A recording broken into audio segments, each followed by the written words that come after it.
네, 오늘 오후 시간에는 2시부터 강의 있는 거 아시죠? 그래서 오전 설교도 좀 할 수 있으면 빨리 끝내야 되겠다 이렇게 생각을 하는데 마음만일지 실제일지는 좀 가봐야 알겠습니다. 네, 문화와의 선교적 만남 혹은 선교적 대면인데요. 오늘은 이제 필요성, 문화와의 선교적 만남이 뭔지 이 부분을 좀 살펴보도록 하겠습니다. 우리가 선교적 삶을 사는 데 있어서 정말 중요한 한 부분은 문화와의 선교적 만남입니다. 그래서 이걸 잘 이해하고 준비해야 합니다. 왜냐하면 우리가 살고 있는 세상은 다양한 이야기가 존재하죠. 다양한 세계관을 가지고 다양한 문화가 있습니다. 그 문화의 이면에 다양한 이야기를 가지고 이제 우리가 사는 세상이 그렇기 때문에 우리가 그 속에서 선교적 삶을 살려면 우리의 그러니까 우리가 살고 있는 세상의 그 다양한 문화 속에 있는 이야기들을 우리가 잘 이해하고 또 거기에 어떻게 우리가 복음을 올바로 전할 수 있을지 우리가 이러한 연구가 또 대단히 중요하죠. 문화와의 선교적 만남을 잘 다루고 있는 사람은 어제도 나눴지만 네슬리 뉴비긴입니다. 40년 가까이 인도에서 타문화권 선교 경험을 통해서 문화와의 선교적 만남을 실제로 되게 많이 경험하고 이해했던 사람이죠. 선교 현장에 있던 그가 선교 사역을 마치고 영국에 돌아왔을 때 영국이 심각한 선교지로 변해 있었고 문화와의 선교적 대면이 영국에서도 너무너무 절실하게 필요했던 것을 발견했습니다. 그러니까 그가 인도에서 사역할 때 문화와의 선교적 만남, 대면 이것이 얼마나 필요한지 깨닫고 그 일을 하다가 영국에 돌아왔더니 과거에 40년 전에 영국은 그렇지 않았던 것 같은데 물론 뭐 그런 징조는 있었지만 그러나 네슬리 뉴비긴이 느낄 때 아주 심각한 상황이 됐던 것을 경험한 거죠. 특히 그는 그 당시 영국 교회가 복음마저도 서구 문화 이야기에 맞추어 재단되어 있는 것을 보고 큰 충격을 받게 됩니다. 그것을 그는 중축 혼합주의라고 이렇게 표현했습니다. 그래서 그는 남은 생애 동안 교회를 일깨워서 교회의 선교적 정체성 그리고 복음의 공적 진리라는 것을 회복하기 위해 혼신의 노력을 다했어요. 그래서 서구 문화와의 선교적 대면에 나서도록 그러니까 교회를 깨우는 일 다른 한편으로는 그 서구 문화, 현대 문화 이면에 있는 그러한 이야기라고 말할 때 우리가 그 이야기라는 말을 조금 설명하면 세계관을 어떤 큰 이야기가 있다 이렇게 표현하거든요. 예를 들면 그 요즘 현대 과학에 기초한 큰 이야기를 얘기할 때 138억 년 전에 빅뱅을 통해서 우주 큰 대폭발을 통해서 지구가 생성되고 그 다음에 이제 생명이 탄생하고 그래서 진화를 통해서 인간이 만들어지고 결국 어떤 시점이 되면 이제 멸망하게 된다 이런 이야기죠. 큰 이야기. 뭐 우리나라 예를 들면 얼마 전에 그 개천절 했잖아요. 단군 설화 뭐 이런 것도 우리나라가 어떻게 시작됐는지 이런 이야기를 가지고 있단 말이에요. 예, 뭐 호랑이와 곰이 뭐 저기 마늘과 쑥을 먹고 거기서 21일 지내고 뭐 이런 이야기 있잖아요. 그런 이야기를 통해서 어떤 한 민족의 정체성을 찾으려고 하고 또 그런 이야기를 통해서 살아가려고 하는 물론 이제 우린 단군 설화 이렇게 얘기하지만 기독교의 이야기가 있죠. 기독교 세계관의 이야기가 뭐예요? 창조, 타락, 구속, 회복, 새하늘과 새 땅 이야기. 그래서 우리 기독교인은 그걸 다 믿는단 말이에요. 그렇죠? 창조 안 믿는 분 계세요? 없으시죠? 인간의 타락 믿으시죠? 왜 이렇게 조용하세요? 네, 다 믿으시잖아요. 창조, 타락, 구속, 그 다음에 새하늘과 새 땅이 온다. 우리는 그 이야기 속에서 뭘 찾아요? 삶의 정체성을 찾아요. 삶의 목적을 찾고 의미를 찾고 비전을 거기서 발견해요. 그러니까 세계관이 올바르지 않으면 우리 젊은이들이 인생의 목표와 목적을 올바로 찾아낼 수가 없죠. 저는 20대 중반에 초중반에 인격체 대신 주님을 만났어요. 모태신앙이었지만, 근데 그 전에는 저 나름대로의 인생의 비전이 무엇인지, 어떻게 살아야 되는지 제가 꿈을 가지고 이렇게 설계했던 이야기가 있어요. 설계했던 제 계획이 있어요. 그러나 인격체 대신 주님을 만나고 나서 이거 아닌데? 창조주 하나님이 살아계시다면, 그리고 인간이 타락했고 인간이 구속을 이루고 새하늘과 새 땅의 이야기로 나간다면, 물론 그때 뭐 이런 게 정리되지는 않았지만 성경을 많이 읽고 나름대로 성경에 대한 씨름을 하면서 제 삶에 그 가야 될 인생의 방향성이 다시 찾아지는 시간이었거든요. 그러면서 씨름하는 가운데 하나님이 저를 목회자로, 풀타임 사역자로 부르신다는 사실을 깨닫고 제가 목회자가 됐어요. 이야기가 있다고요. 이야기. 서구 문화가 어떤 일을 그 문화가 형성되기까지 그 밑에 이야기가 있다는 거죠. 어떤 이야기. 이제 그게 이제 여러 가지 철학적인 그런 사조일 수도 있고, 다양한 이런 영역. 지금 그 얘기를 하는 거예요. 그러니까 다른 이야기를 가지고 기독교인으로서, 예를 들면 성경적 이야기가 아니라 다른 이야기를 가지고 기독교인으로 살아가면 교회는 오지만 또 나름대로 예배는 드리지만 삶은 결정적으로 다른 이야기에 의해서 살아가는 거죠. 이렇게 되는, 이걸 이제 혼합주의라고 말하는 거죠. 중증혼합주의. 영국이 그렇게 돼버렸다는 거예요. 성경 이야기에 기초한 사회가 아니라 다른 이야기에 기초한 이런 사회가 돼버렸다는 거예요. 심각한 거죠. 자, 그래서 이제 그 문화와의 선교적 대면을 우리가 살펴봐야 될 이야기고요. 이게 아주 중요합니다. 몇 가지를 보기 원하는데, 첫째, 문화와의 선교적 대면은 불가피한 것입니다. 문화와의 선교적 대면은 불가피합니다. 문화와의 선교적 대면을 위해 무엇이 필요한지 쉽게 이해할 수 있는 곳은 타 문화권의 선교 현장, 즉 언어와 문화가 다른 지역에서의 선교 경험일 겁니다. 네슬리 뉴비기는 이런 선교의 경험, 곧 인도에서 복음을 전하려는 가운데 힌두교적 배경으로 형성된 언어와 문화 속에 있는 사람들에게 복음을 전하는데 많은 어려움을 경험했습니다. 언어의 그 문화의 배경, 그러니까 문화를 담고 있죠. 그 언어에는 어떤 문화가 담겨 있어요. 예를 들면 이제 네슬리 뉴비긴이 인도에 나가서 인도의 현장에서 복음을 전할 거 아니에요. 예수님은 주님이시다 이렇게 전해야 돼요. 예수님이 주님이라는 말을 전하려고 하다 보니까 근데 그들이 사용하는 타미러에 주님을 의미하는 단어가 수아미라는 단어라고 그래요. 문제는 이 수아미라는 단어는 힌두 사상의 배경을 둬요. 힌두 사상에는, 힌두교는 뭐가 있어요? 범신론이잖아요. 그래서 이분이 조사를 해보니까 수아미라고 쓰는 단어에 오직 예수 그리스도만이 아니고 3천만의 수아미가 있다는 거예요. 3천만의. 어마어마한. 예.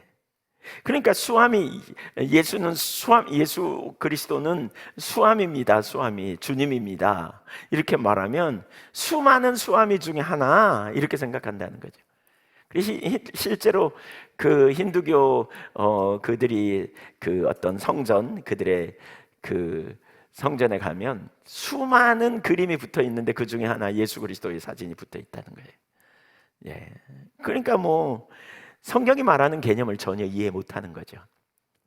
거기에 합당한 언어를 사용하기 위해서 얼마나 많은 노력을 했을까 싶죠. 성경에서 말하는 주님이라는 개념은 헬라어로 퀴리오스잖아요. 어제도 나왔지만 유일한 참된 신인 야훼 하나님의 아들로서 온 세상과 창조 세계의 적법한 통치자 하나님이시잖아요.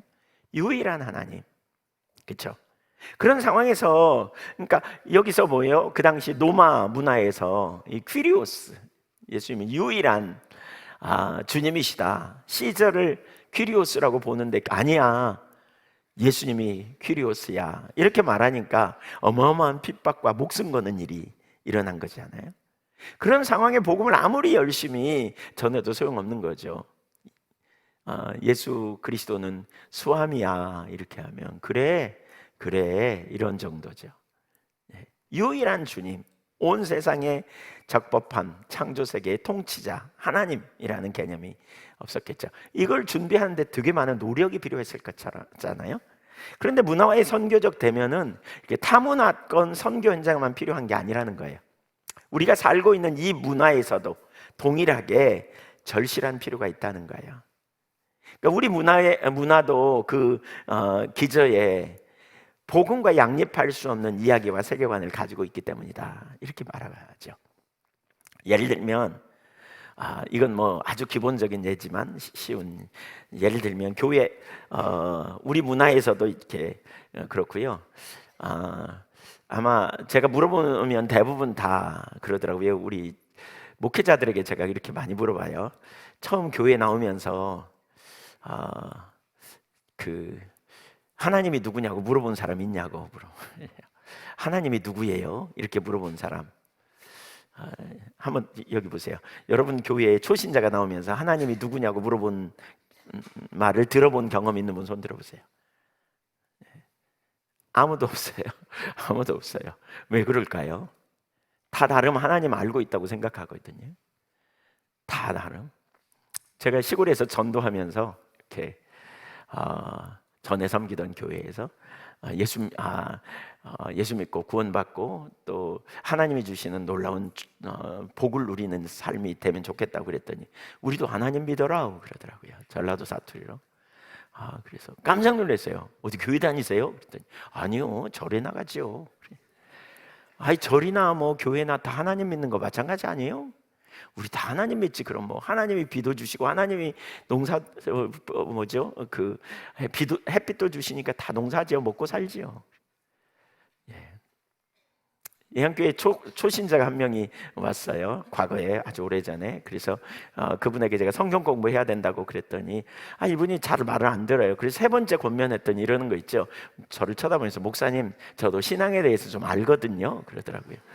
그러셨어요? 어디 전에 성경 공부 하셨어요? 근데 아니요, 제가 부처님을 우리 집에다 8년이나 모셨어요. 부처님을 모셔서 신앙에 대해서 안다는 거예요. 우리가 쓰는 하나님이라는 단어, 여러분 이거 대수롭지 않은 얘기 같지만 아주 심각합니다. 사실 교회 돌아가셔서요, 이거 좀 나눌 필요가 있습니다. 사람들이 믿고 열심히 찾고 구하는 하나님이 성경의 하나님인지 샤머니즘의 하나님인지 아니면 이신론적인 그런 세계관에 갇혀 있지 않은지 우리가 잘 조사해 봐야 됩니다. 제가 한번 저희 섬기는 교회에서, 그 예한교회에서 이런 부분을 깨닫고 하나님과 정령 숭배적 세계관을 비교해서 이신론적 세계관, 그러니까 서구적 세계관은 이제 무신론이지만 그 영향을 받는 이신론적 세계관과 비교해가지고 한번 나눈 적이 있어요, 주일 오후에. 그리고 나서 그냥 마칠까 그랬어요. 그날 너무 다들 막 졸아. 그래서 설교하는 저도 졸리더라고요. 그래서 그냥 마칠까 그랬어요. 그러는데 그냥 마치면 안 되겠다 싶어요. 그래서 제가 찬양 하나 하자 그러고 찬양하면서 찬송가 중에 옛날에 죄에서 자유를 얻게 하면 보혈의 능력 주의 보혈, 그 찬양이 생각이 나서 그 찬송하자 그러고 저도 찬양하려고 그러다가 너무 지쳐서 여기 앉았어요. 그냥 여기 가려진 강대상 뒤에 이렇게 앉았어요. 한 번 하고 두 번 하는데 이렇게 딱 뭔가 깨어나는 느낌이 들더라고요. 그래서 저도 일어나서 이제 찬양하기 시작했는데 갑자기 딱 소리가 났어요. 하여튼 뭐 그런 것 같아요. 그냥 팍 그러면서 막 몇몇 분이 막 회개하고 막 그러는데 그 중에 한 분이, 이쪽에 앉은 한 분이 의자 밑으로 굴러 떨어지는 거예요. 자주 있는 일이 아니고 이렇게 그날 희한한 일이 벌어졌다 싶어갖고, 그래서 이제 제가 기도 사역 좀 같이 해주자고 그러고 가봤어요. 거기 누군가 아무리 봐도 떨어질 만한 사람이 없어. 거기에 평상시 기도할 때 뭐 울부짖는다든가 그런 분들이 아닌 쪽에는 주로 그런 분들이 앉아 있었는데 가서 보니까 8년 동안 예한교회 다니신 분인데요. 시어머니의 보내심을 받아 시어머니가 교회 안 나오면 그냥 혼내키니까 계속 나오는 거예요. 근데 그날 그냥 거기 쓰러져서 막 축사 현상이 나타나고요. 그리고 기도해가지고 나중에 이제 기도하고 그랬는데 나중에 그날부터 신앙이 180도 바뀌었어요. 이분의 신앙이 형식적이고 습관적이고 이런. 근데 180도 바뀌었어요. 제가 어떻게 된 거냐고 물어봤어요. 그랬더니 그날 자기가 깜짝 놀랐대요. 설교를 듣다 보니까 자기가 믿는 하나님이 성경의 하나님이 아니고 샤머니즘의 하나님이더래요. 샤머니즘. 그래서 그거 회개하는데 갑자기 속이 막 이상해지면서 막 딱 그냥 힘이 쪽 빠지면서 그냥 의자 밑에서 굴러 떨어지고 막 헛구역질이 계속 나오고. 예. 그날 이후에 이분의 삶이 180도 바뀌어가지고요. 최근에 들은 얘기예요. 교회에 얼마나 열심히 헌신하고 봉사하는지 몰라요. 근데 뭐라 그러셨냐면 이렇게 열심히 하냐니까 나는 우리 교회 며느리라고. 그래서 딸처럼 어디로 저기 며느리라 나는 도망도 못 간다고. 나는 며느리라고. 그리고 나는 딸이 아니라서 며느리라서 난 딸과가 아니고 며느리과라서 열심히 봉사하고 헌신한다고. 그래서 기쁨으로 하냐고 어거지로 하냐고 그랬더니 기쁨이라고. 다른 분이 제가 그 얘기를 나눴더니 다른 분이 뭐라 그러냐면 우리 교회 큰 며느리라고. 네, 큰 며느리. 얼마나 열심히, 그러니까 본인이 하실 수 있는 범위 안에서 정말 열심히 헌신하고요, 충성하고요. 예, 주방 다 살림다. 본인 담당 아니어도 언제나 주방에 가서 뒷정리 다 하고 다 살피고. 네, 아주 누가 그를 그렇게 바뀌어놨느냐? 그러니까 그 거짓신을 믿고 있었던 거죠, 우리 속에 그동안 8년이나 지나면서. 이런 단계는 아주 기본적인 단계지만 이 세계관이 얼마나 무서운지 사실 그런 단계는 넘어서더라도 우리 신앙의 곳곳에 성경적 세계관이 아닌 다른 세계관을 가지고 있다면 우리는 그것을 따라 살 수밖에 없다는 거죠. 말씀을 제대로 이해할 수도 없고 또 말씀대로 살 수 있는 능력도 없어요. 오히려 그 세계관에서 나온 문화에 속한 삶을 살아갈 수밖에 없는, 그것을 가장 먼저 잘 본 사람이 네슬리 뉴비긴이라는 거죠. 예, 이런 책들을 쓴 사람들이 여러 명 있죠. 그런데 뉴비긴이 사실 그 부분에 가장 탁월하게 타문화권 선교를 경험해봤기 때문에 그것을 잘 보지 않았나 싶습니다. 뉴비긴은 이렇게 말합니다. 교회는 참된 이야기, 성경적 세계관을 구현하고 말하기 위해 존재한다. 곧 살고 전하기 위해. 그러니까 구현하고 말하는 건 살고 말하는 거죠. 전하는 거죠. 교회는 엄청나게 큰 주장을 하는데 그것은 교회가 말하고 구현하는 이야기가 참된 이야기, 모든 인간과 우주 역사에 대한 참된 해석이라는 것이다. 그러니까 이 세상이 존재하는 것, 모든 인류의 역사, 그렇죠? 세상의 문제가 뭔지, 그리고 어떻게 되는지에 대한 진정한 해석, 공적인 진리, 그게 바로 성경이라는 거죠. 그러므로 교회는 참된 이야기인 성경 이야기를 따라 살고 말하되 그 기준을 따라 자신이 속한 문화의 뿌리에 놓인 이야기를 분별하여 돌이키고 변화시키는 일을 해야 한다는 거죠. 이것이 문화와의 선교적 만남에 기본적으로 되어져야 될 아주 중요한 일입니다. 이렇게 볼 때 문화의 선교적 대면은 교차 문화적인 선교의 현장에서 가장 쉽게 이해할 수 있지만, 교차 문화라는 말은 다른 아까 인도나 영국인이 인도에 가서 이런 문화가 다른 거죠. 쉽게 이해할 수 있지만 우리 모두 주변 문화에서도 동일하게 필수적이다. 중국 속담에 그런 말이 있대요. 제가 우리 중국 왕전사 있나 물어볼까 했는데 그런 속담이 있다 그래요. 예, 잊어버렸어요. 무슨 얘기하다. 물 밖에 나와야 물을 알 수 있다. 이런 내용이에요. 네, 정확히 제가 중국말로 물어볼까 했는데 해볼까 했는데 그런 내용이에요. 물 밖에 나와야 물을 알 수 있다. 그러니까 물 안에 살면 몰라요, 그렇죠? 몰라요, 전혀 모르죠. 네. 오늘날 문화와의 선교적 대면에서 가장 긴급하고 절박한 것은 서구 문화와의 선교적 대면입니다. 그 무엇보다도 서구 문화와의 선교적 대면이 가장 절박합니다. 경제 세계화를 통해서 서구 문화가 급속도로 확산되고 있잖아요. 경제 발전을 추구하는 나라마다 경제 발전뿐만이 아니라 서구 문화를 그대로 흡수하고 받아들여 빠르게 서구화되고 있는, 우리나라도 전혀 예외가 아니죠. 특별히 우리나라는 더 빠른 것 같아요. 우리나라는 진짜. 그래서 삶의 방식, 생각, 또 어떤 그 가치관, 이런 부분이 거의 서구화되었다 해도 과언이 아닐 만큼 우리 젊은이들이 지금 그런 상태로 엄청나게 가고 있죠. 문제는 그것이 복음을 공적인 영역에서 몰아내서 사적 영역으로 밀어내 버렸다는 거예요. 어제 나눴죠. 공적 영역, 사적 영역이 뭔지 2층 구조로. 그렇죠?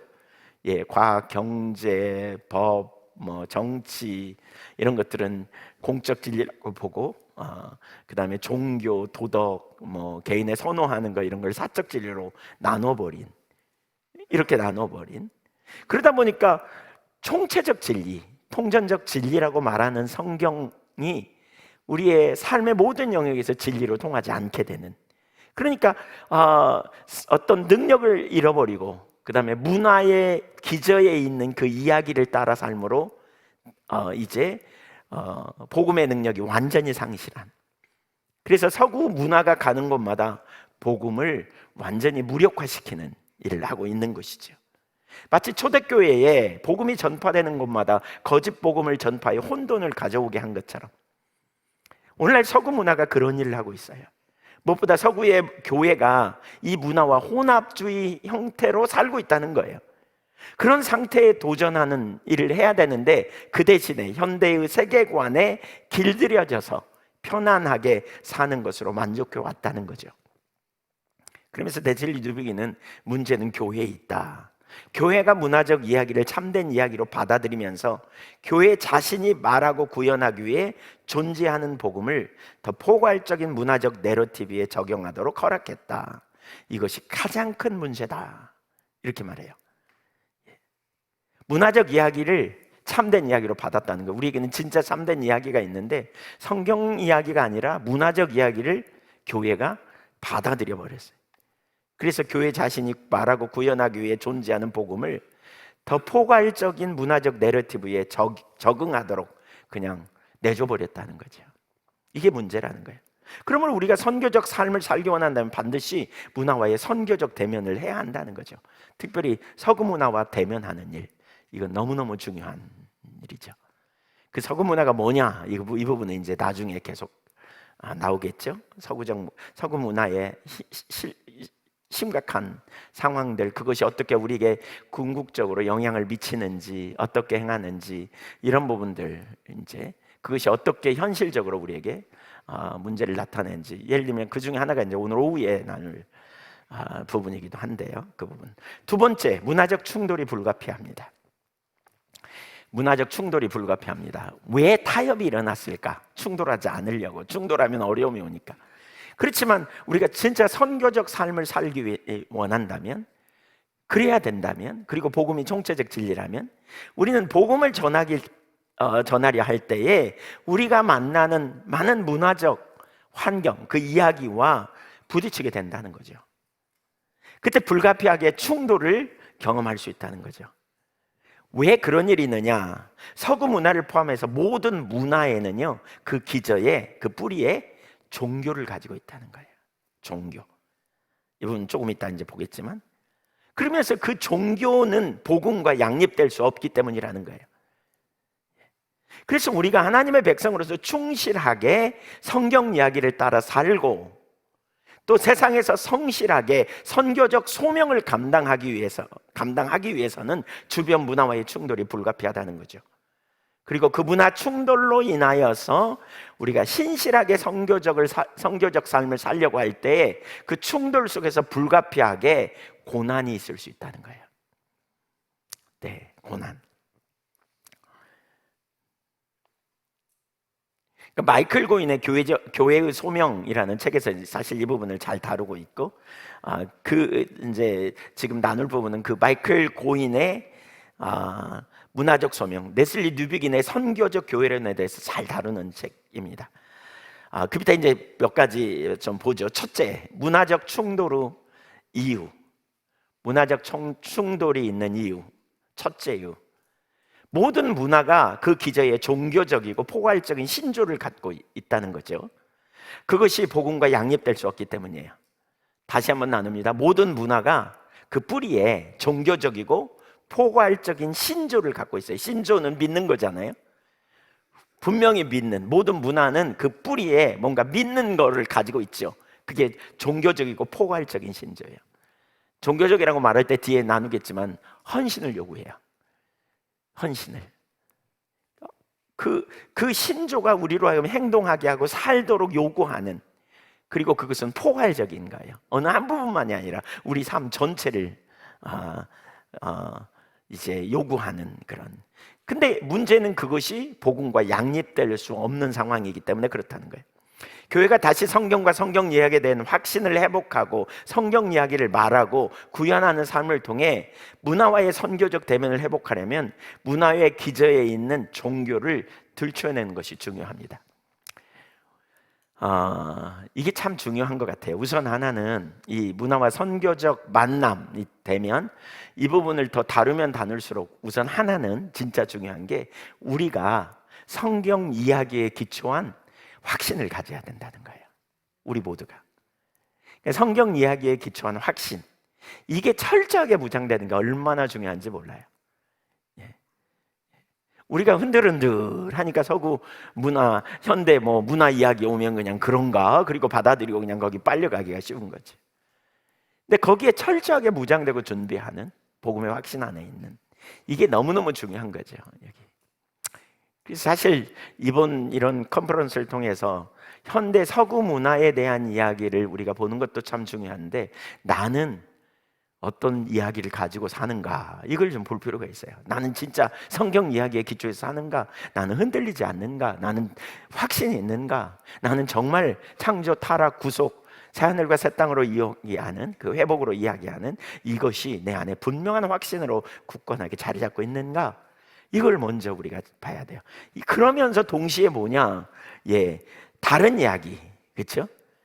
구현되는 어떤 그 기저에 있는 다른 이야기, 그것이 무엇인지 이걸 우리가 이해하는 게 되게 중요하고요. 무엇보다 그 기저에 놓여 있는 종교를 들추어내는 것이 대단히 중요한 이야기죠. 우선 우리가 속고 있는 것이 있다는 거죠. 그곳이 어디든지 서구화된 지역의 사람들은, 심지어 그리스도인들까지 서구 이야기가 과학적인 진리에 기초한 것이라고 잘못 생각한다는 거예요. 그래서 그들은 성경 이야기와 서구 문화 이야기의 차이를 종교와 과학의 차이로 인식한다는 거예요. 근데 이렇게 인식한다, 이렇게 인식해요. 실제로 너무나 많은 사람이 그렇게 인식해요. 최근에 이제 이 세계관 이런 부분 이제 자료를 찾다 보니까 어떤 사람들이 토론하는 이야기가 나오던데, 과학자가 종교를 무시하면 안 된다 그랬더니 어떤 정치가이며 또 그런 글을 쓰는 어떤 분이 그러는 거예요. 종교 이야기는 사적이니까 저리 치우고 이런 식의 얘기. 사적인 진리라고 그냥 딱 개인의 선호로 딱 몰아내버리는 거죠. 그러니까 왜 그러느냐? 서구 이야기는 과학이고 종교는 종교일 뿐이고, 이렇게 얘기하는 거죠. 안 믿는 사람들이 그렇게 인식하는 것은 그렇다 치더라도 믿는 사람들마저도 많은 사람들이 그렇게 생각한다는 거예요. 그러나 그것은 과학과 종교의 차이가 아니라 종교와 다른 종교의 차이라는 거예요. 이제 이번 주간에 나오겠지만 어제 좀 나왔죠. 어제 나왔죠. 과학에 들어가면 모든 사람도 뭐예요? 이미 전통이라는 어떤 그 전제를 가지고 들어간다는 거죠. 객관적인 상태에서 들어가는 게 아니라는 거죠. 이성도 객관적인 상태에서 들어가지 않는다는 거예요. 객관적 중립성이 아니라는 거죠. 이미 뭔가를 가지고 있다는 거죠. 그렇기 때문에 종교와 종교의 차이라는 거예요. 이것을 파헤치고 올바로 인식하는 것이 우리가 선교적 삶을 살기 위해 1차적으로 중요한 일이라는 거예요. 모든 문화의 기저에는 종교가 있다. 당연히 서구 문화도 마찬가지다 그랬잖아요. 모든 종교에는 문화의 뿌리에는 종교가 있어요. 서구 문화도 그렇고요. 예를 들면 인도 문화는 힌두교가 그 배경이 주를 이루잖아요. 태국의 문화는 불교가 있어요. 과거에 미국의 문화 이면에는 기독교가 있어요. 중동의 많은 나라들의 문화 이면에는 회교가 있죠. 예. 이처럼 현대의 서구 문화에도 종교가 있고 신조가 있다는 거예요. 누비기는 모든 문화의 밑바탕에 종교적 신념이 놓여 있다는 것을 그는 여러 방편으로 이렇게 잘 파헤쳤습니다. 네슬리 누비기는 문화의 본질에 대해서 논하면서 문화에 대해 사전적 정의로부터 이렇게 말하는데, 문화는 한 인간 집단에 의해 세워지고 한 세대에서 다음 세대로 전수되는 삶의 방식들의 총합, 한 인간 집단에 의해 세워지고 그것이 그 집단에 세워진 그 문화가 한 세대에서 다음 세대로 전수되는 삶의 방식들의 총합이다. 어떻게 살고 어떻게 행동하는지 총합이다라는 거예요. 언어, 예술, 기술, 법 물론이고 한 문화의 사회적, 정치적, 경제적 조직을 포함하는, 문화에는 이 모든 요소를 형성하고 그것들의 의미를 부여하는 더 깊고 더 궁극적이 있다는 면을 잘 지적한다, 이렇게 표현합니다. 그러면서 모든 문화의 근본적인 것으로서 사물의 궁극적인 본질을 파악하고 표현하려고 추구하며 최종적인 충성을 요구하는 일련의 믿음, 경험, 실천을 포함시켜야 한다. 내가 말하는 것은 당연히 종교다. 사물의 궁극적인 본질을 파악하고 표현하려고 하고, 그리고 그것을 따라서, 그러니까 신념이죠. 그것을 따라 충성을 요구하는 일련의 믿음과 경험과 실천을 포함시키는 것. 그래서 이게 종교라는 거예요. 종교. 믿는 대로 살잖아요, 우리. 그렇죠? 보는 대로는 아니어도 믿는 대로 살잖아요. 그래서 종교라는 거예요. 그래서 그렇게 하기 때문에 그게 문화가 되는 거예요. 삶의 방식들의 총합, 어떤 사람들이 살아가는 방식, 생각하는 방식, 그런 어떤 일을 결정할 때도 한 공동체가 비슷한 결정을 하고 함께 가는 것, 이런 게 다 당연히 그 종교라는 거죠. 다시 말해서 그 모든 문화는 그 기제에 종교를 가지고 있다는 것입니다. 그래서 누비기는 모든 문화에서 두 가지를 구분하는데, 실천과 제도적인 면에서 통일된 문화적 요소들의 망이 있다. 한 민족, 어떤 한 문화를 형성하는 사람은 공동적인 실천과 어떤 제도를 만드는데 다 이런 그 조직망, 이런 시스템이 있다라는 거죠. 다른 한편으로 그것들 모두를 형성하고 통합하는 더 깊은 수준의 근본적인 종교적인 믿음이 그 안에 있다, 이렇게 표현합니다. 잘 알아듣습니까? 네, 그런갑다. 그러실 것 같기도 하고.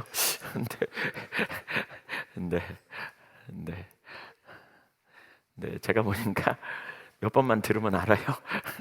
예, 몇 번만 들으면 알아요. 예, 그래서 네, 우리 그렇게 우리 지평이 넓어져 가는 거잖아요. 네, 네, 벌써 한 번 들어가니까 괜찮아요.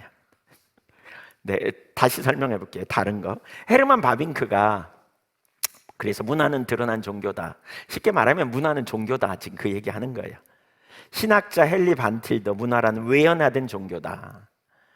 드러난 종교, 외연화된 종교, 무슨 차이인지 모르겠지만 하여튼 그렇게 갖기 말했어요. 예, 하비콘, 종교와 그 문화의 관계를 이렇게 말해요. 이해할 수 있는데, 종교를 뭐라 그랬냐면 삶의 한 영역, 많은 것들 가운데 하나가 아니라 본질적으로 삶의 방향이다. 종교는 한 부분만이 아니라 포괄적인 거죠. 삶의 방향을 결정하도록 하는 것. 그래서 문화와 종교의 관계가 얼마나 깊은지를 보여주는 거죠. 데로 밀러라고 하는 분이 라이프워크라는 책에서 문화라는 단어의 어원을 동일하게 설명해요. 예, 문화, 경작하다, 컬티베이트죠. 문화, 컬처. 그 다음에 컬트, 이 세 가지 단어는 서로 밀접한 관계가 있는데, 이 단어들을 살펴보면 문화와 종교 관계가 파악된다. 연예인들을 광적으로 쫓아다니는 집단에서 엇나간 종교단체에 이르기까지 다양한 의미의 컬트가 사용된다는 점은 다들 익히 알고 있을 것이다. 예, 그러니까 서구 영어 단어에 컬트라는 단어가 그런 거죠. 왜 팬클럽처럼 이렇게 쫓아다니는, 이것도 컬트라고 사용되고, 또 이단, 잘못된 종교단체, 여기도 컬트라고 사용된다는 거죠. 하지만 이들의 경우 예배의 대상이 잘못됐다. 컬트라는 단어의 어원은 신적인 존재에게 바치는 예배 또는 경의이기 때문이다. 문화나 경작하다처럼 컬트라는 단어도 라틴어 동사 콜레레의 과거 분사형인 컬투스에서 파송됐다. 그러면서 콜로레는 일구다, 돌보다, 경작하다라는 뜻이다. 세 단어의 어원인 컬투스의 사전적 정의는 보살핌, 경외, 경의, 예배다. 이 사전적 정의가 예배라는 거예요. 예배. 이 세 단어는 문화의 어원이 예배라는 진실을 보여준다. 그러면서 또 데이비드 헤게만이라고 하는 분은 소망으로 밭을 갈며 성경적 문화 신학을 향하여 라는 책에서 이렇게 말해요. 문화라는 단어는 종교적인 맥락에서 예배를 의미하는 단어로 사용될 수 있었다. 좋은 농부가 자신의 작물에 온 신경과 마음을 쏟듯이 예배자도 자신이 섬기는 신에게 완전히 몰두한다는 의미로 보인다. 따라서 이 단어는 경배, 숭배를 뜻하는 라틴어 컬투스와 긴밀한 관계가 있다. 본질적으로 문화는 뭐냐? 사람들이 숭배의 산물 혹은 종교의 산물이라는 것이죠. 그러니까 문화는 사람들이 뭔가 숭배하는 것의 결과, 산물이라는 거예요. 문화는 사람들이 예배하는 신을 반영한다는 겁니다. 이는 문화가 특정 집단의 생활 방식의 합에 불과하다는 현대 유물론자들의 가정에 정면으로 배치되는 일이라는 거예요. 그냥 특정 집단이 그냥 이룬 거다. 그래서 거기에는 뭔가 특별한 그러한 게 없다. 그래서 문화 상대주의를 얘기하는데 그렇지 않다는 거죠. 목사이자 교육자인 조지 그랜트는 미가의 사명이라는 책에서 어거스틴이 문화의 본질을 어떻게 이해했는지 지적하는데요. 이렇게 말해요. 문화는 인종, 민족, 정치, 언어, 유산을 그대로 반영하는 존재가 아니라 사람들의 신념의 표출이다. 그러니까 어거스틴은 문화를 신념의 표출로 본 거예요. 다시 말해 문화는 사람들의 신앙의 일시적 표현이다. 문화가 바뀌기 시작하면 유행이나 변덕, 세월이 바뀌었기 때문이 아니라 세계관이 바뀌었기 때문이다. 신앙이 바뀌었기 때문이다. 따라서 인종과 민족, 민속과 정치, 언어나 유산은 한 사회의 교회와 그 증인들의 정체성이라는 계약적, 영적 모체에 뿌리내린 깊은 차원의 패러다임 표현에 불과하다. 그러니까 문화를 보면 그 밑에 패러다임을 보는 거죠. 그 사람의 뿌리에 뭐가 있는지, 어떤 이야기를 가지고 있는지를 볼 수 있다 그거예요. 그러면서 어거스틴은 한 민족의 지배적인 세계관이 불가피하게 그들이 살아내는 세상을, 그러니까 세상 문화죠, 형성한다는 사실을 인식했던 것입니다. 현대 사회에서 예를 들면 아프가니스탄의 탈레반, 자신들의 예배 대상을 그대로 반영하는 사회를 만들려고 하잖아요. 특별히 이제 해교권이 그러잖아요. 아주 그냥 급진적 해교권, 그렇죠? 아주 그런 해교권. 그 자신들의 법을 만들어 가지고 국가법과 상관없이 자신들의 법으로 그냥 그렇게 진행해 나가잖아요. 그러니까 강력한 그런 문화를 형성한다는 거죠. 지배적 세계관. 그 다음에 마찬가지로 미국의 대적 문화도 세속적 신념 체계에 입각한 유물론적 이상을 고스란히 반영하는 문화를 가지고 있다는 거예요. 그래서 문화는 그 뿌리에 예배 혹은 숭배가 있기 때문에 중립적이지 않다는 거예요. 문화는 영적 영역과 물질 영역의 교차점에 있어서 영적 영역이 문화라는 지점에서 물질 영역에 영향을 끼친다는 표현이 적절하겠다, 이렇게 표현합니다. 그래서 생각에는 결과가 따르듯 우리의 예배 숭배에도 결과가 따른다는 거죠. 그리고 그 문화는 우리가 어떤 사회, 어떤 나라를 만들지 경험하는 것. 그래서 이 데로우 밀러는 가난한 구제하는 일, 기아 대책 그 기구에서 사역자로 25년 동안 이제 남미에서 일하면서 왜 가난한 나라는 계속 가난하지? 뭐가 문제지? 이걸 연구했어요. 그래가지고 그가 연구한 결과 이런 거예요. 그러니까 어떤 사람들은 남의 지배를, 앞지 아래 지배를 받아서 가난하다 이렇게 말한다는 거예요. 근데 지배를 한 번도 받지 않았던 나라들의 예를 쫙 나열하면서 이 나라도 계속 가난이 대물림되고 있다는 거예요.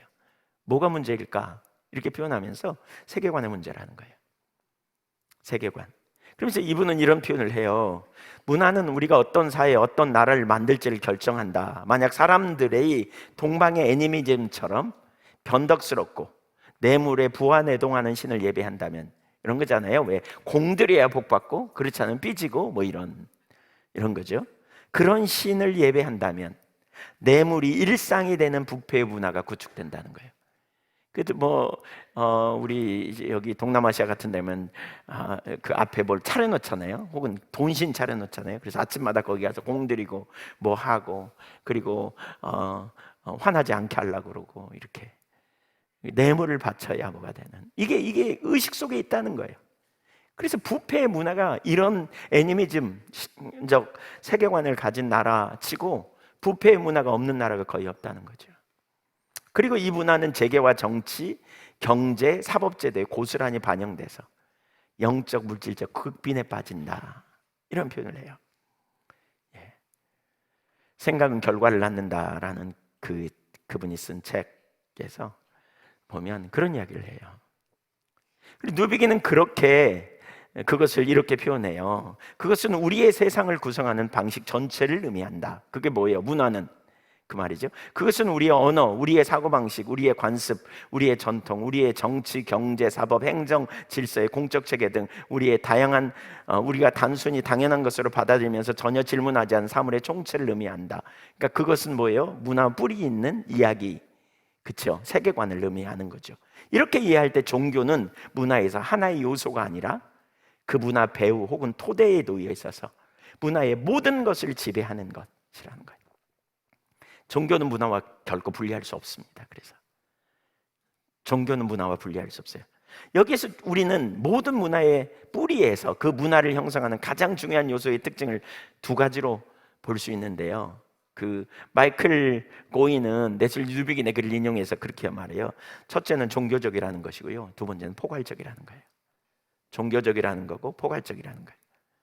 이 종교적 믿음이 인간 삶의 모든 측면을 조직하고 형성하는 구조, 제도, 관습, 풍습, 조직, 상징, 사회적으로 구현되게 된다는 거죠. 사회적으로 그대로 드러나는 거예요. 그래서 누비기는 이것을 숨겨진 신조다, 이렇게 말합니다.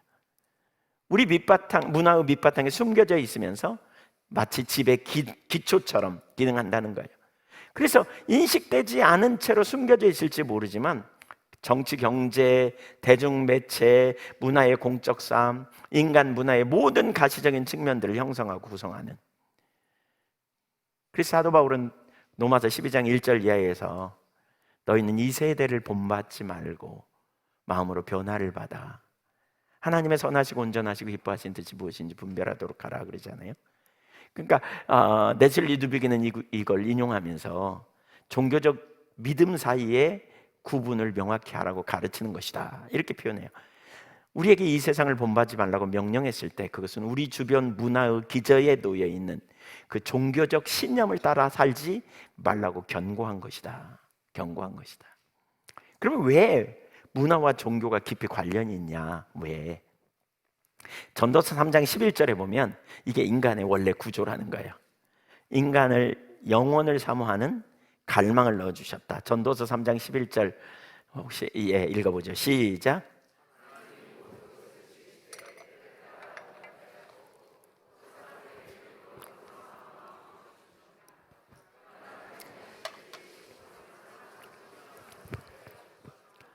하나님이 인간을 창조하시면서 인간 존재의 중심에 영혼을 사모하는 마음을 주셨다는 거예요.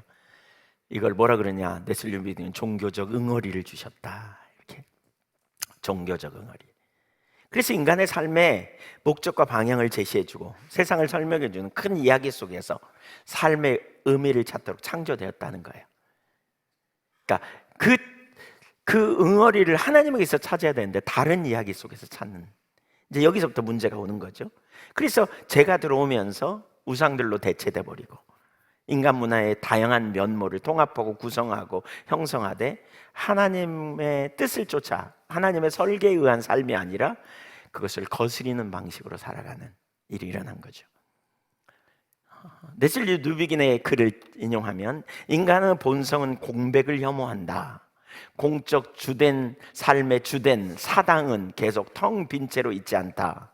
사당 우리 안에 그런 사당, 지성소 같은 이런 있죠. 제가 전에 섬기던 그 시골 교회 거기 가면 이런 얘기를 많이 해요, 사람들이. 거기 종교성이 뛰어나다고 말하는데 무엇이라도 믿어야지라우 뭐 이래요. 뭐라도 믿어야 된다니까. 안 믿고 살 수 있까니요. 소위 종교성이죠. 한마디로 말하면 인간은 안 그런 척하지만 뭔가를 믿고 있다는 거예요. 나름의 그 신앙을 가지고 있는 거죠. 그 종교를 가지고 있는 거죠. 그 토대. 현대 서구 문화에 그러한 어떤 종교를 가지고 있든지 아니면 그러니까 나름대로 이것을 가지고 있다는 거죠. 만약 유일한 참된 형상이신 예수 그리스도가 거기에 계시지 않으면 우상이 그 자리를 차지할 것이다. 우리의 문화를 지배하는 우상의 이름을 밝히는 것은 어려운 일이 아니다. 이 문화적 신조가 존재하는 가장 흔한 형태는 이야기다. 세계관을 의미하는데요. 그래서 이 문화의 종교적 믿음은 어느 날 갑자기 하늘에서 떨어지는 것이 아니고 문화적 공동체의 특정한 역사 속에서 발전한다는 거예요. 이것은 모든 문화에서도 마찬가지예요. 바로 여기에 심각성이 있는 것이지요. 모든 그리스도인은 특정한 문화에서 태어나요. 살면서부터 우리는 성경적 세계관의 문화 속에서 사는 게 아니잖아요. 어린 시절부터 그 문화의 종교적 믿음 속에서 자라나고요. 다시 말해서 그 문화적 신조의 공기를 마시고 그 물을 마시고 그 속에서 헤엄치며 자라난다는 거죠. 그래서 그들은 세상에 대한 이 포괄적인 종교적 믿음을 자연스럽게 공유하게 된다는 겁니다. 문제는 이 포괄적인 종교적 믿음이 오염되어 있다는 거예요. 그래서 복음과 양립될 수 없어. 그리고 그걸 따라 사는 건 우상 숭배야. 근데 문제는 뭐냐? 몰라. 왜요? 물을 벗어나 보지 않아서. 제가 상당히 오래전에 신앙에 대한 갈등 고민을 되게 많이 했거든요. 예수 믿고 인격적인 주님을 만난 다음에 왜 삶이 안 변할까? 이거 가지고 엄청 고민했습니다. 진짜 많이 고민했습니다. 그러다 어느 날 이제 어떤 책을 읽었더니 성령으로 충만하면 된다. 그래서 성령 충만이구나. 성령 충만을 엄청 사모했어요. 그러다가 1995년도에 큰 은혜를 경험했어요. 성령으로 충만한 역사를. 그때 함께 모인 사람들이 같이 모임이 있었습니다. 거기 모임 가면 근데 막 시기 질투가 날라다녀. 하나님이 우리에게 이러는 교회에서 이런 치유를 이뤘다 막 이런 역사를. 근데 얘기하다 보면 시기 질투가 막 날라다녀요. 누구 한 사람이 막 하면 막 그 사람을 공격해갖고 막 끌어내리고. 저는 그때 전도사였거든요. 제가 뭐 젊으니까 뭐 말할 수는 없지만 거기 앉아 있으면 진짜 이게 뭐야 막 이런 생각이 들어요. 그래서 교회 와서 엄청 기도해서 새벽마다 하나님 성령 충만하면 안 그런 것 같은데 뭐 그분들만 그런 게 아니에요. 저도 뭐 엄청 하나님 은혜를 받았는데 제 속에 슬그머니 시기도 올라오고 막 이런 온갖 생각도 막 올라오고 막 이거 아닌 것 같은데요, 하나님? 뭐가 문제예요? 어느 날 새벽에 기도하는데 갈라디아서 5장 24절 말씀을 탁 생각나게 하셨어요. 그리스도 예수의 사람들은 그 육체와 함께 정욕과 탐심을 십자가에 못 박았느니라. 아멘 그랬는데 그 말의 의미가 뭔지를 모르겠어. 못 박겠다는 말.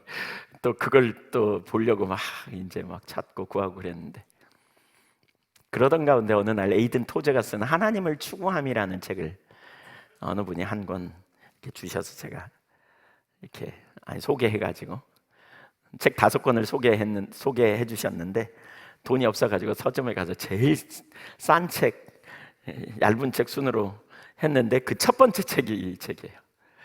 근데 이 책이 대박이었어요. 개인적으로 제 신앙에 획기적인 전환이 왔어요.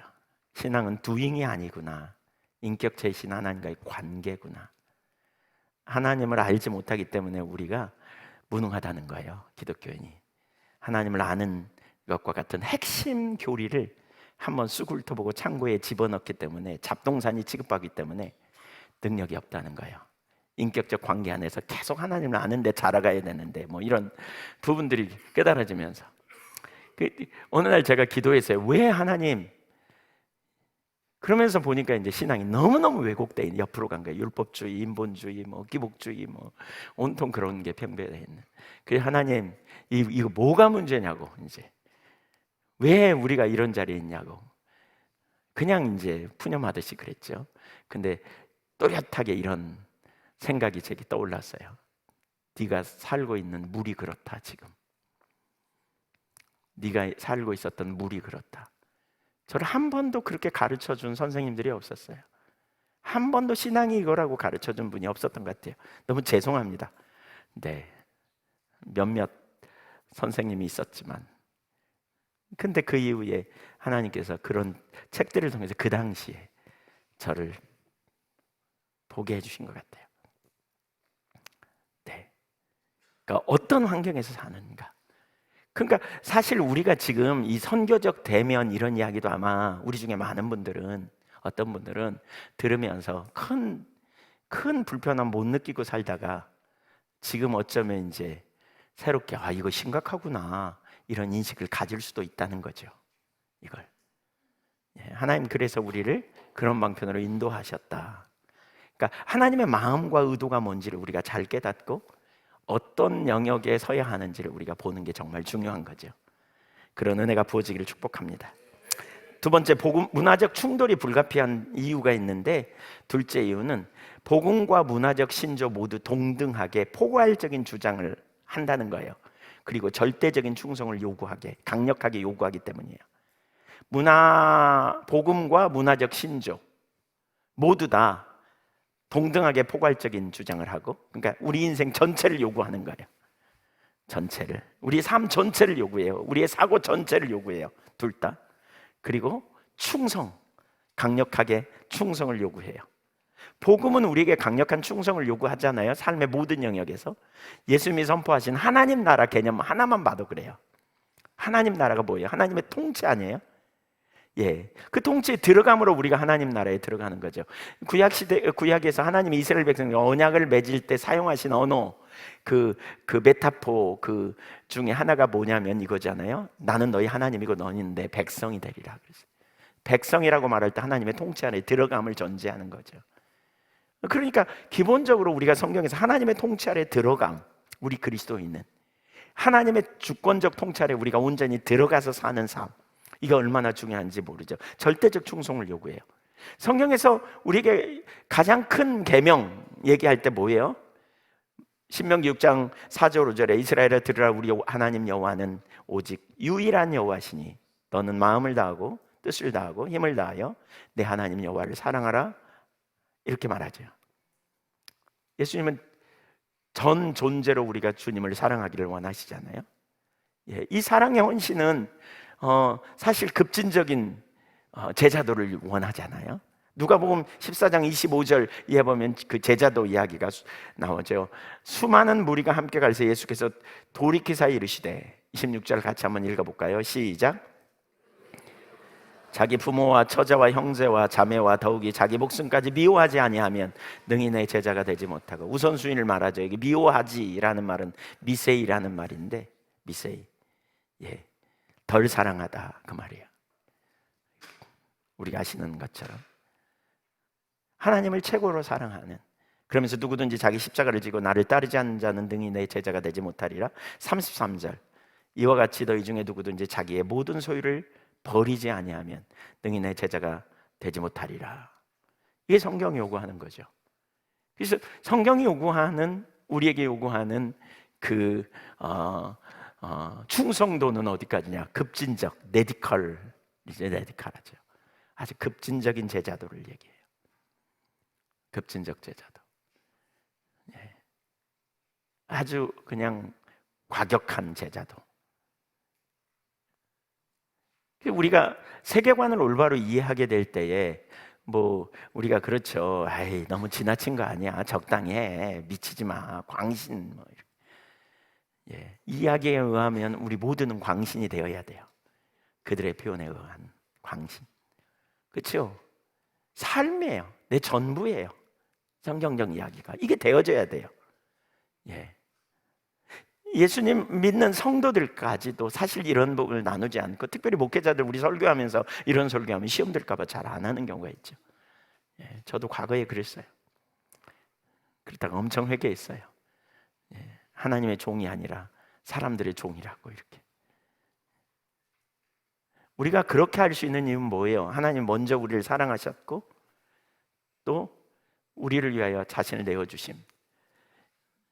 그런 생각을 참 요즘 많이 하게 됩니다. 성육신 사건 한번 생각해 보세요. 우주 만물을 창조하신 하나님이 우리를 위하여 오심. 초월자이며 내제자로, 그렇죠? 하늘에 계시지만 계신 하나님이 육신을 입고 우리에게 오셨어요. 하늘에 계세요. 여전히 육신을 오셨어요. 입고 오셨어요. 얼마나 자기 비하가 얼마나 놀라웁니까? 놀랍습니까? 그래서 육신을 입고 오셔서 온갖 고난과 고통을 받으시고 또 제자들을 친히 돌보시고 인도하신 주님이 십자가에 달려 죽으시고 부활 승천하시고 하늘 보좌 우편에서 온 땅을 통치하시는 통치자로서 계시면서 동시에 성령으로 우리 안에 오셔서 내주하시는, 뭐하루요? 고아처럼 버려두지 않으려고. 그러니까 보혜사라는 말, 예수님이 또 다른 보혜사를 내가 보내리라 그랬잖아요. 파라클레이토스라는 말이 신약성경에 5번 나오는데 요한복음에 4번 나오고요, 요한 1서에 1번 나와요. 그 요한 1서에서 나오는 말은 그 중재자라고 이렇게 나오는가요? 하여튼 중재자이신 예수 그리스도라. 그래서 예수님 자신이 보혜사죠. 그렇게 사셨다가 그렇게 이 땅에서 돌보셨다가 또 다른 보혜사 성령으로 오셨어요. 우리를 어떻게 하려고요? 보호하시고 지켜주시고 은혜를 주시고 격려하시고 인도하시고 가르치시고 생각나게 하시고 이끄시려고. 이쯤 되면 감격해야 되는데 다 알고 계신가? 근데 가만히 생각해 보세요. 내려오셨다니까요. 어떻게 우리 같은 사람을 구원해 내셨을까? 내려오셔서 찾아오신 거 아니에요? 우리를 찾아내신 거 아니에요? 이른 양 한 마리 우리를 찾아오신 거죠. 우리를 위하여, 나를 위하여, 바꿔 얘기하면 우리 한 사람 한 사람을 위해 친히 십자가에 달려 죽으시고 부활하시고 승천하셔서 다시 성령으로 우리 안에 오셔서 온갖 쓰레기장 같은 우리 안에 온갖 잡초가 가득한, 음란과 사술이 가득한, 아주 그냥 온갖 탐심으로 가득한 우리 안에 지성소를 삼으시고 우리 안에 오셔서 우리를 인도하시고 우리를 가르치시고 우리를 돌보시고 우리를 이끌어 주신다는 사실, 이 한 가지만 해도 어마어마한 일 아니겠어요? 우리 주님의 은혜 아래 우리가 거하는 거죠. 주님이 내 안에 계시는, 너무나 놀라운,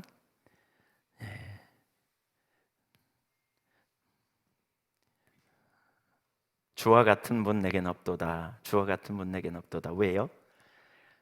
이렇게 나를 위하시는 분이 어디가 있어요? 이렇게 나를 챙기시는 분이 어디 있어요? 우리 주님이시죠. 멀리 계시지 않고 내 안에 와 계시는 거죠. 지성소로 삼으시고 와 계신. 저는 그 주님을 생각할 때 너무 신나더라고요. 사방으로 우겨쌈을 당해도 괜찮아, 내 안에 주님이 계시니까 그 안에 피하는 거죠.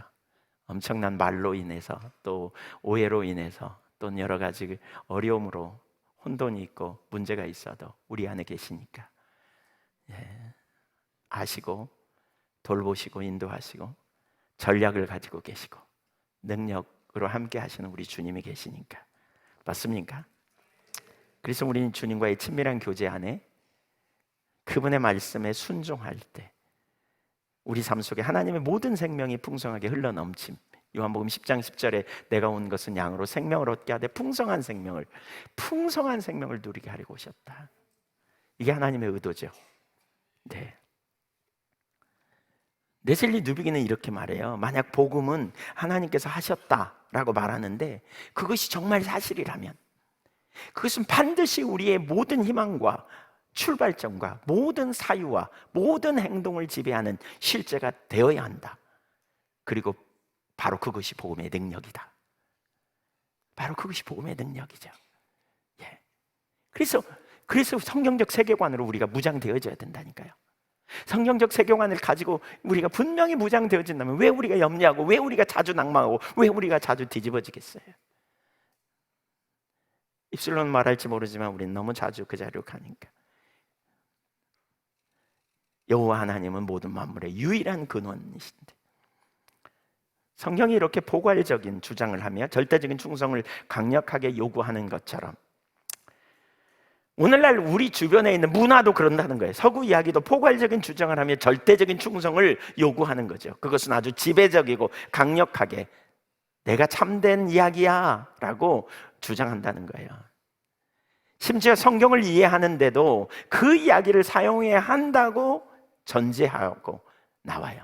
계몽주의 이후에 그래서 그동안 수많은 신학자들, 특히 자유주의 신학자들이 그 이야기에 굴복하여 그 이야기를 토대로 성경을 이해하려고 시도하는 자료를 갖잖아요. 그래서 성경을 비신화해야 된다 뭐 이렇게 나타나기도 하고, 그렇게 되면서 현대 서구 문화를 수용함으로 모든 사유의 출발점이자 진리의 시금석 역할을 하는 인간의 이성을 성경 위에다 올려놔 버린 거죠. 성경 위에다.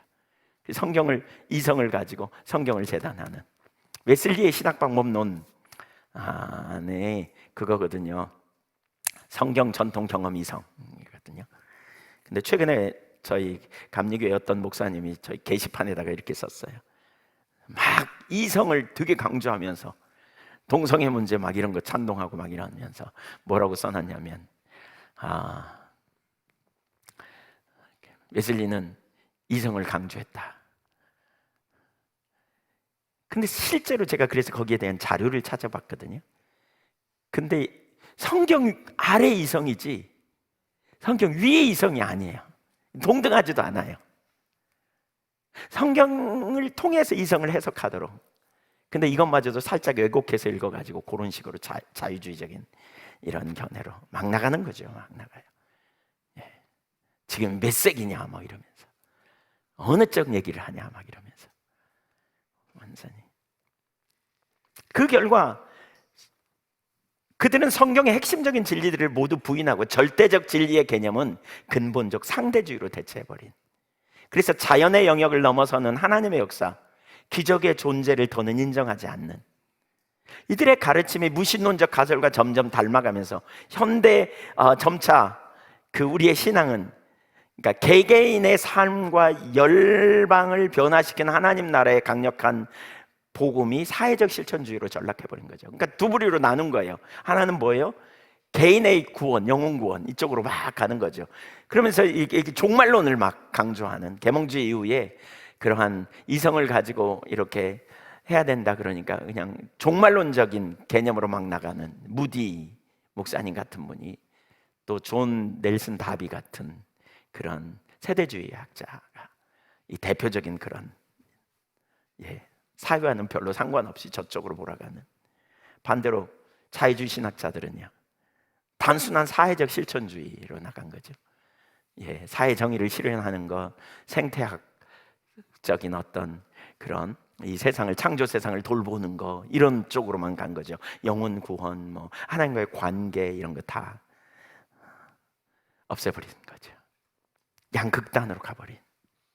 세상의 물질적 사회적 필요가 영적 필요보다 우선시되고 자유주의자들에게는 필요를 채우는 방식 역시 세상의 철학에 입각한 세상의 방법대로 이루려고 하는 자로 가버린 거죠.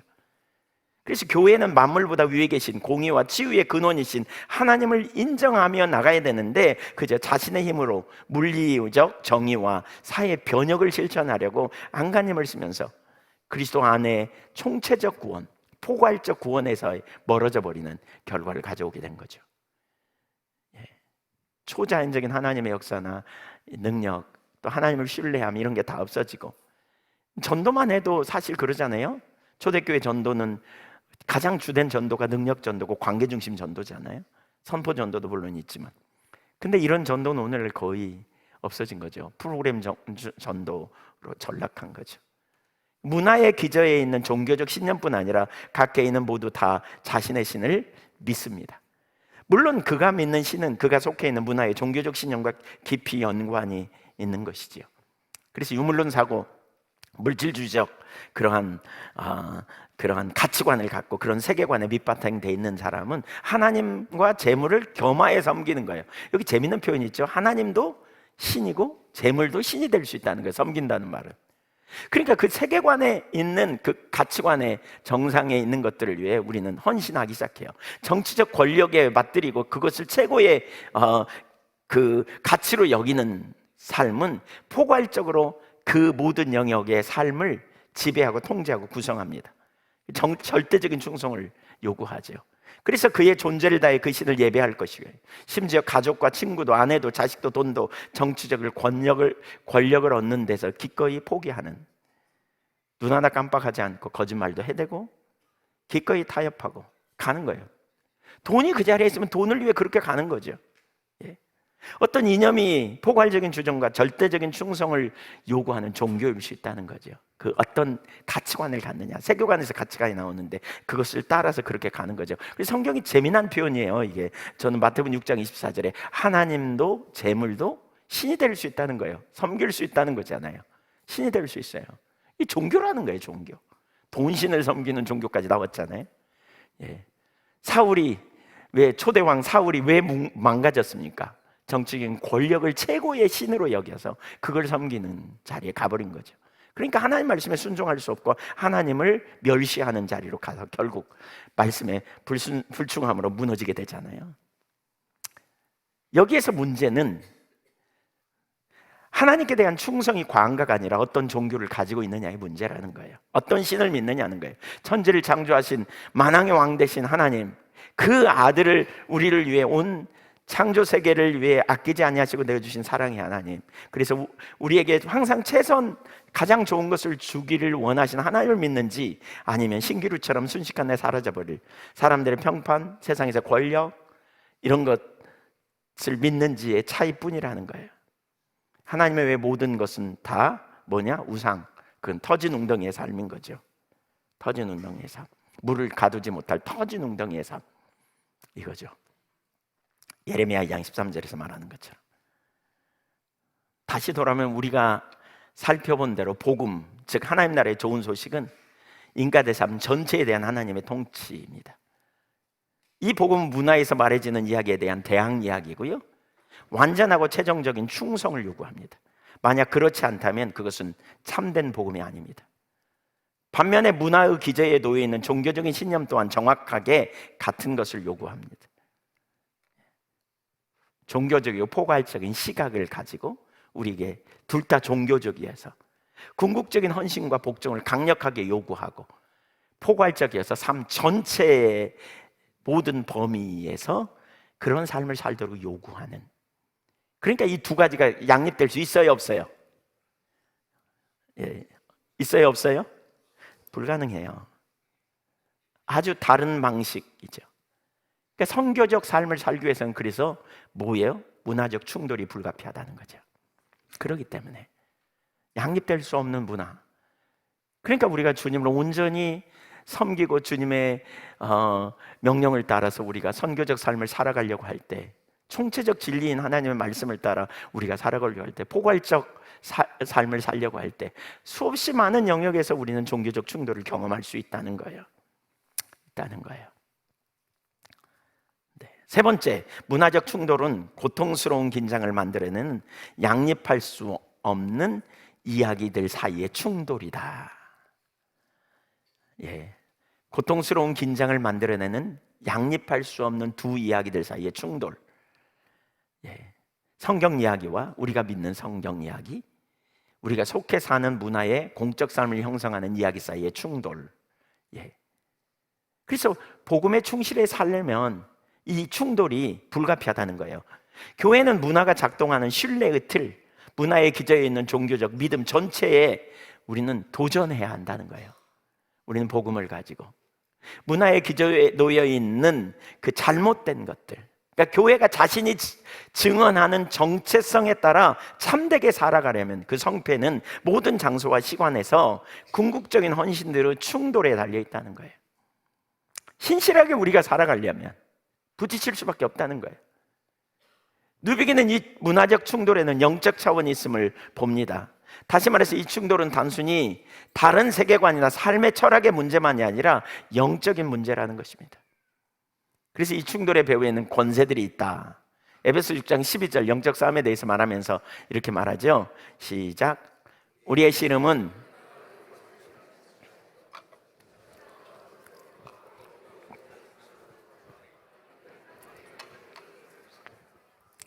통치자들과 권세들, 이 세상의 통치자들과 권세들, 이거를 이제 우리는 세상이냐 아니면 영적인 거냐, 근데 두 개 다 포함된다는 거, 이렇게 보는 게 균형 잡힌 시각이라고 말할 수 있고요. 영적인 세력이간에 그것들은 원래 예수님을 위해 창조된 선한 것들이잖아요. 골로새서 1장 16절도 한번 읽어볼까요? 골로새서 1장 16절 시작. 만물이 그에게서 창조되되 하늘과 땅에서 보이는 것들과 보이지 않는 것들과 혹은 왕권들이나 주권들이나 통치자들이나 권세들이나 만물이 다 그로 말미암고 그를 위하여 창조되었고, 만물이 그분으로 말미암아 그를 위하여 창조됐죠. 근데 그것이 절대화되고 하나님께 속한 자리를 취함으로 말미암아 부패되고 마귀적인 것이 돼버린 거죠. 그래서 선한 창조의 권세들, 창조적 권세들, 예를 들어 뭐 돈, 친족, 전통, 정치적 권세들, 성적인 거, 이 모든 것들이 우상이 될 수 있고 이것들이 사회의 구조들을 형성할 수 있다는 거예요. 사도 바울은 에베소 교회와 골로새 교회 성도들에게 다양한 영적인 권세들의 유업을 그러니까 조심하도록 경고하고 있어요. 그러한 문제는 뭐냐? 성도들이 예수님을 모르는 다른 동료 시민들처럼 그러한 권세들에 매여 종속되어 끌려가며 살아갈 수 있다는 거예요. 그래서 네슬리 뉴비긴이 선교적 만남이라는 개념으로 적극적으로 대응하려고 했던 것은 서구 교회에 만연한 혼합주의였거든요. 혼합주의. 그는 서구 교회가 현대 서구 문화가 종교를, 그래서 기독교를 모든 공적 영역에서 몰아내고 사적 영역에 작은 공간을 마련해 놓고 거기에 집어넣은 것을 그대로 인정하고 받아들이고 있는 것을 보았다는 거예요. 그리고는 서구 교회가 서구 문화에 순응해서 자신의 메시지마저도 그 문화 이야기에 맞도록 재단해 버렸다는 거예요. 서구 교회는 복음과 구원을 단순히 개인을 위한 것으로 축소시켜 버리는, 윤리만 하더라도 성도들 각자가 윤리적인 삶을 사는 개인적인 것으로 축소시키는, 그래서 기독교의 말씀이 세상에서 또는 직장이나 삶의 현장에서 다른 사람에게 영향을 끼치는 이런 부분을 하지 못하게 되는, 그걸 네슬리 뉴비긴은 문화의 포로 상태, 문화에 의하여 복음이 포로 상태가 되어버렸다. 그래서 공적 영역에서는 아무 일도 못하게 하는 것처럼 되어버렸다, 그 얘기예요. 그래서 교회가 영향력을 상실하고 진짜 손발 잘린 것처럼 그냥, 그래서 공적 영역에서는 아무 이야기도 못하는 것이 너무 당연한 것처럼 그렇게 여기는 것에 대한 실상을 봤다는 거죠. 그러면서 그렇게 혼합주의로 가면서 신앙이 어떻냐, 우리의 신앙이 어떻게 됐느냐, 그러니까 신앙의 사유화가 되어져 가지고요, 이 시대에 매우 팽배한 사조인 소비주의의 이해에 맞추어 신앙을 하나의 소비재에 불과한 것으로, 개인의 유익으로, 그냥 개인의 만족을 얻는 것으로 끝나버리는, 세상을 향해 나아가는 일은 전혀 하지 않는 이런 걸 소비재 신앙이라고 표현하고 있어요. 그렇게 돼버렸다는 거예요. 그래서 서구 교회가 우리가 공유한 실존의 모든 부분에서 우리가 들이마시는 추정들과 기독교적 시각 사이의 모순이 얼마나 근본적인지 깨닫는데 완전히 실패한 상태였다는 거예요. 이걸 보고 네슬리 뉴비긴이 눈이 도는 거예요. 야, 이건 진짜 말도 안 된다, 그런 거죠. 근데 이 이야기가 사실 오늘날 우리하고도, 우리의 상황과도 너무 연관되는 이야기잖아요. 그렇죠? 그런 거 같죠? 네. 그래서 문화의 공적성을 형성하는 이야기의 배후에 영적 세력이 있다. 그러면서 문화적 충돌은 교회가 싸워야 될 영적 전쟁의 매우 중요한 한 부분임을 가르치고 있습니다. 마이클 교훈이 이렇게 얘기해요. 우상 숭배는 영적 권세들에게 발판을 마련해주며 이 권세들은 그리스도의 승리를 순순히 받아들이지 않는다. 권세들은 기존의 우상 숭배가 삶을 독점적으로 지배하는 시각이 되고 또 계속 그렇게 남아있도록 하기 위해 언제나 분투할 것이다. 따라서 교회가 복음에 신실하게 삶을 살려고 한다면 그 충돌은 고통스러운 긴장을 가져올 것이라는 거예요. 이것이 세상에 있는 교회의 본질에 속하는 일이라는 거예요. 그러면서 이 데슬리 누비긴이 한 얘기를 해요. 무슨 얘기를 하냐면, 그러니까 그 신실하게 살려고 하는 그리스도인이 세상 문화와 그 선교적 만남을 통해서 받은 어떤 그 긴장과 거기로 받은 고난 이야기를 해요. 그러니까 인도 카스트 출신, 그 얘기는 아니네요. 이건 다른 얘기인데, 인도의 카스트 제도가 있잖아요. 4개의 신분 제도. 근데 그 신분 제도에 있어서 어느 마을에 있는데 같은 신분만 나오는 교회가 있다는 거예요. 이런 상황에서 교회가 같은 신분의 사람들끼리 모이면 편안하고 그냥 별 문제가 없으니까 괜찮지 이렇게 생각하면 편안하겠지만, 사실 그거는 완전히 문화를 역행하는, 그러니까 기독교 이야기, 성경 이야기를 역행하는 일이잖아요. 문화를 따르는 것이잖아요. 그래서 이렇게 말해요. 이런 상황에서 교회가 하나님의 새로운 인류인 자신의 역할을 이해하고 옛 공동체의 가정들에게 도전하는 일은 어려운 일이다. 카스트 제도 안에서 계속 삶을 사는 것은 쉬운 일이다. 하지만 결국 교회는 전적으로 새로운 종류의 공동체로서 공동체의 옛 형식들에 대하여 과감한 도전을 해야 되고, 고통스러운 긴장이 거기서 시작된다. 그런 긴장을 시작하는 것은 교회의 선교의 일부다. 그래서 교회는 자신의 특징을 어떤 전적으로 다른 질서로 분명히 보여주어야 한다. 교회는 전적으로 새로운 종류의 공동체로서 자신의 삶으로 카스트라는 우상숭배적인 사회 구조에 도전해야 한다. 아주 당연하게도 고통스러운 긴장이 일어날 것이고, 혼합주의나 물러남으로, 적당히 타협해서 혼합주의나 물러남으로 그것을 회피해서는 안 된다. 이것이 선교의 본질적인 측면이다. 그분이 이런 이야기를 하면서 그래요. 이야기가 여러분에게 나눠달 것이다. 여러분은 카스트 제도에 살지 않기 때문에. 근데 다른 이야기들이, 다른 수많은 이야기 속에서 여러분 어떻게 살아가는지를 보아야 된다. 이런 표현을 해요. 하나님이 의도하신 교회, 모든 영역에서 하나님의 통치 아래, 모든 영역에서 하나님 중심적인 삶으로 변화시키는 반문화 대한 사회를 이루는 것이 교회를 향한 소망인 거죠. 세상의 빛으로, 소금으로 이방 사람들을 하나님께 인도하는, 십자가와 부활을 통해 대속을 취하셨고 장벽을 허물었다면 이제 모든 사람을 동역자로 여기는, 그러니까 하나님이 우리를 동역자로 부르셨기 때문에 모든 사람과 그런 장벽을 무너뜨리는, 카스트 제도 같은 이런 제도를 무너뜨리는 이 삶이 우리에게 있어야 된다는 거죠. 그러므로 교회는 자신의 우상숭배적인 사회 구조에, 자신이 살고 있는 우상숭배적인 사회 구조에 삶으로 도전해야 된다는 거예요. 거기 긴장이 있는 거죠. 충돌이 있어요. 그 가장 대표적인 한 부분이 교육 분야라고 이렇게 표현해요. 교육 분야. 데로우 밀로라고 하는 분이 생각은 결과를 낳는다라는 책에서 이렇게 말해요. 세계관은 지식 계급에서 출발하여 교육을 받은 사람들 또는 전문직 종사자, 예를 들면 교사, 변호사, 목사, 언론인, 작가, 연예인, 정치인들에게 전파된다. 그런 후에 이 세계관은 일반인의 생활 내용이 된다. 세계관을 전파하는 통로가 교육이라는 거예요. 지식인들부터 시작해가지고 교사들, 변호사들, 목사, 언론인, 작가, 연예인, 정치인에게 전파돼서 일반 사람들에게 증거된다는 거예요. 그러면서 시카고 대학 총장인 허친슨은 교육의 목적은 인간이 삶을 준비할 수 있도록 하는 것이라는 고전적인 입장을 고수했고, 철학자이며 인본주의 성명의 서명자인 인본주의자 인문주의자들 모임이 있는데 거기 서명한 존 듀이죠. 교육의 목적은 작업을 준비하는 과정이라는 현대적이고 세속적인 입장을 취했다. 이 논쟁에서 듀이가 이겼고, 따라서 그의 교육관은 미국과 다른 여러 나라의 교육뿐 아니라 문화의 전반에 걸쳐 어떻게 살 것인지 하는 것에도 큰 영향을 미쳤다. 그러면서 결국 뭐죠? 교육계를 통해서 심각한 문제가 들어온 원인이 거기에 있다고 보는 거죠. 거기에 있다는 거죠. 교육에도 선교적 대면이 필요한 거죠.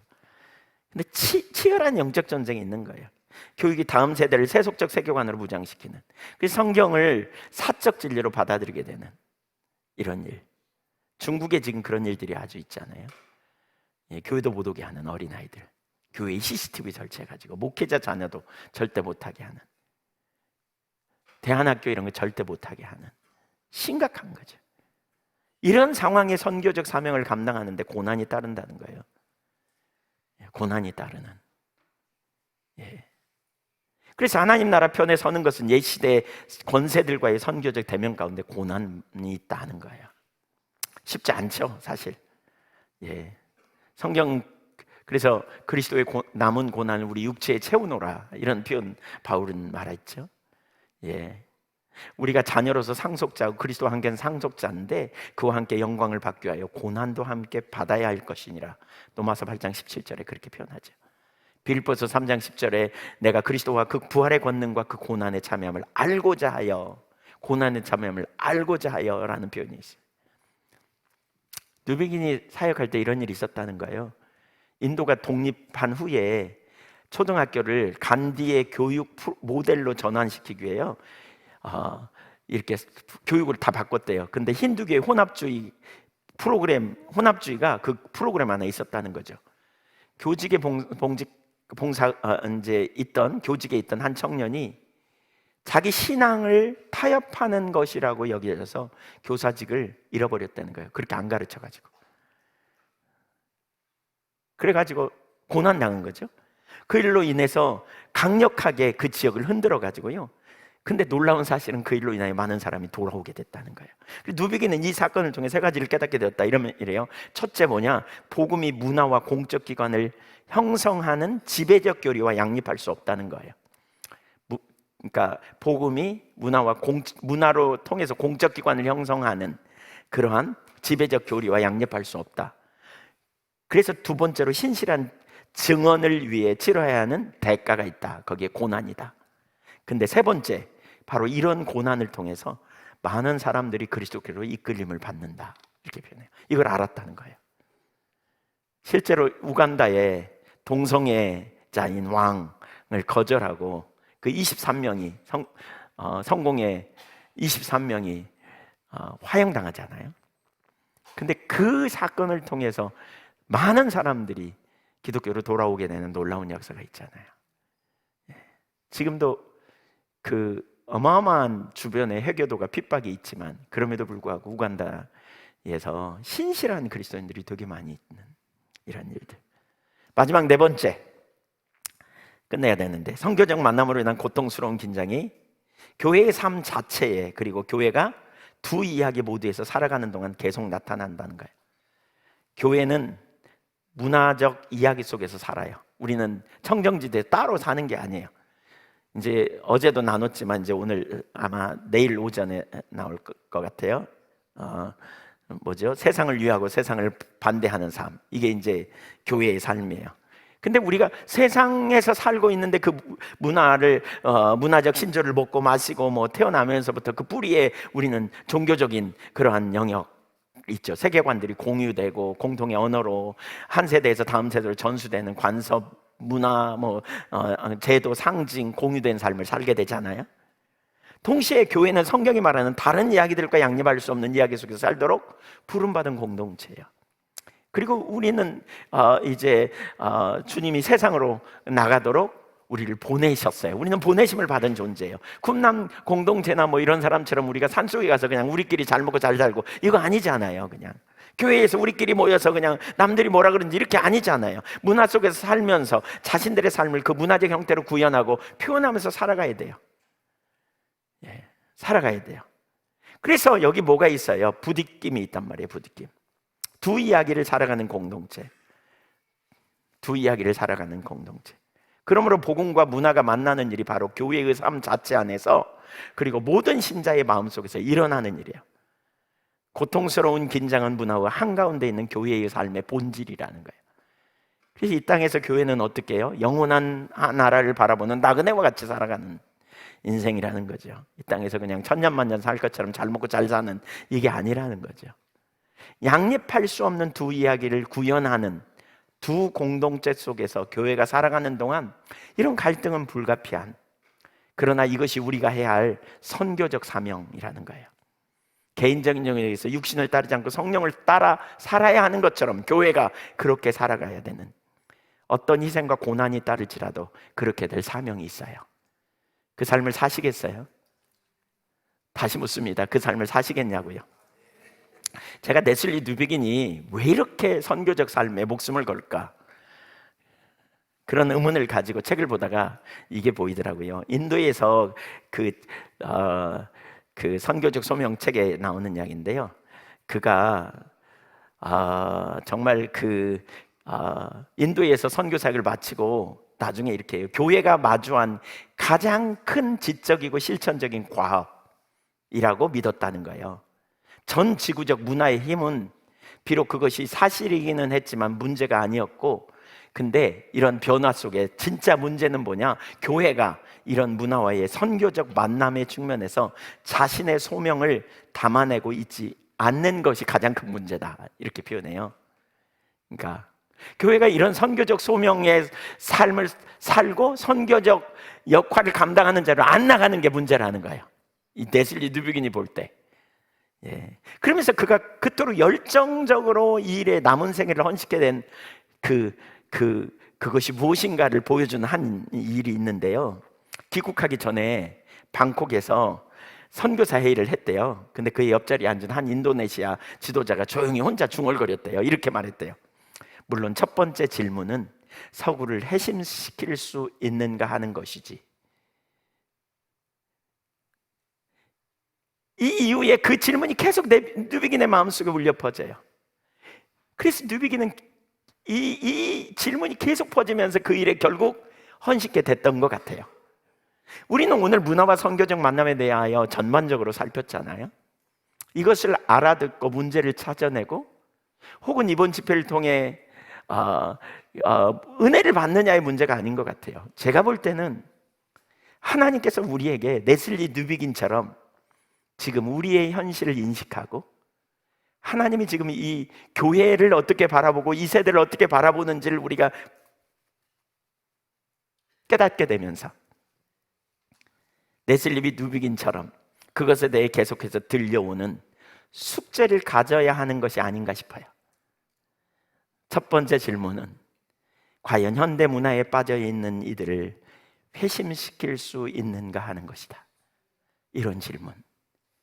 과연 내가 살고 있는 혹은 내가 섬기고 있는 교회 성도님들 혹은 내가 살고 있는 환경, 문화 이 속에서 내 주변을 변화시킬 수 있는가 하는 것이다.